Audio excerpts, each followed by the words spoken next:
नमस्कार, the India top देख रहे हैं। मैं हूं अखंड ज्योति। देखिए, कल पूर्णिया के सांसद पप्पू यादव को लॉरेंस बिश्नोई के गैंग गुर्गों के द्वारा धमकी दी गई थी, जिसके बाद कई खबरें निकलकर सामने आई थी। हालांकि इन सब के बीच पूर्णिया के सांसद पप्पू यादव ने केंद्रीय गृह मंत्री अमित शाह को पत्र लिख दिया है। दरअसल उन्होंने सुरक्षा की मांग की गुहार लगा दी है। चूंकि आपको बता दें, उन्होंने पत्र लिखकर सीधे तौर पर लिखा है कि आज जब लॉरेंस बिश्नोई गैंग ने लगातार देश में घटना पर घटना कर रहे हैं, मैं एक राजनीतिक व्यक्ति होने के कारण मैंने घटना का विरोध किया।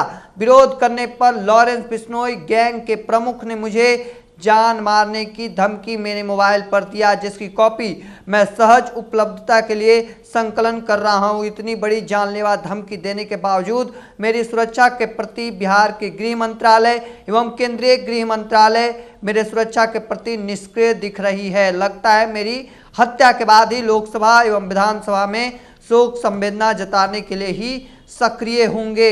दरअसल इसके बाद दूसरे पन्ने पर भी लिखा गया था, श्रीमान से आग्रह है, समय रहते मेरी सुरक्षा घेरा को वाई श्रेणी से बढ़ाकर जेड श्रेणी सुरक्षा घेरा किया जाए। साथ ही बिहार के सभी जिलों में पुलिस स्क्वाड सहित कार्यक्रम स्थल पर अतिरिक्त सुरक्षा की सख्त व्यवस्था की जाए।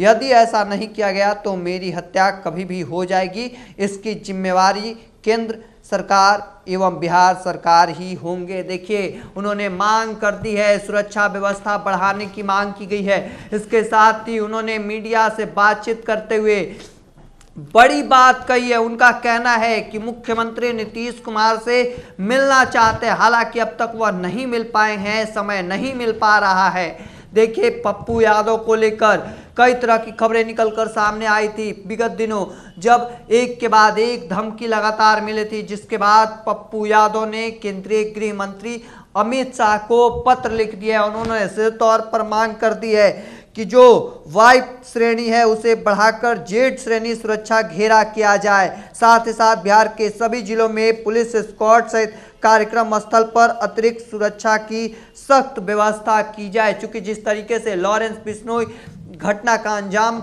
जिम्मेवारी ली थी बाबा सिद्दीकी की हत्या के बाद, जिसके बाद पप्पू यादव लगातार मुखर होकर विरोध जताते नजर आए थे, एक के बाद एक कई बड़ी बातें कहते नजर आ रहे थे। उन्होंने सीधे तौर पर लॉरेंस बिश्नोई गैंग को चुनौती देते नजर आए थे। उनका कहना था, कानून अगर अनुमति दे तो 24 घंटे के अंदर 2% के इस अपराधी के पूरे नेटवर्क को खत्म कर दूंगा। जिसके बाद कल के दिन एक के बाद एक कई धमकी मिली है पप्पू यादव को, जो पूर्णिया से सांसद हैं, और ऐसे में उन्होंने सुरक्षा की गुहार लगाई है केंद्रीय गृह मंत्री से, गृह विभाग से, बिहार के गृह विभाग से। ऐसे में अब आगे आगे देखते जाना होगा। चूंकि जिस तरीके से मांग की गई है सुरक्षा व्यवस्था को लेकर, अब जिस तरीके से उन्होंने लॉरेंस बिश्नोई गैंग के खिलाफ खुलकर सामने आए थे, बड़ी बात कही थी। उनका सीधे तौर पर कहना था 24 घंटे के अंदर इस 2% के अपराधी को पूरे नेटवर्क को खत्म कर दूंगा अगर कानून अनुमति देता है तो।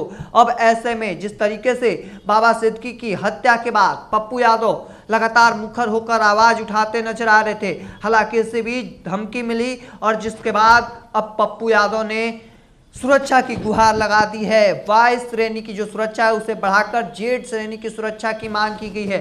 अब ऐसे में देखना होगा आगे क्या कुछ निकलकर सामने आता है। चूंकि जिस तरीके से वह मुख्यमंत्री नीतीश कुमार से भी समय की मांग कर रहे हैं, हालांकि अब तक नहीं मिल पाई है, इस बात को लेकर भी पप्पू यादव मीडिया के सामने रखते नजर आए हैं। अब देखना होगा आगे आगे क्या कुछ निकलकर सामने आता है। तब तक के तमाम हर अपडेट को देखते रहने के लिए द इंडिया टॉप देखते रहें। धन्यवाद।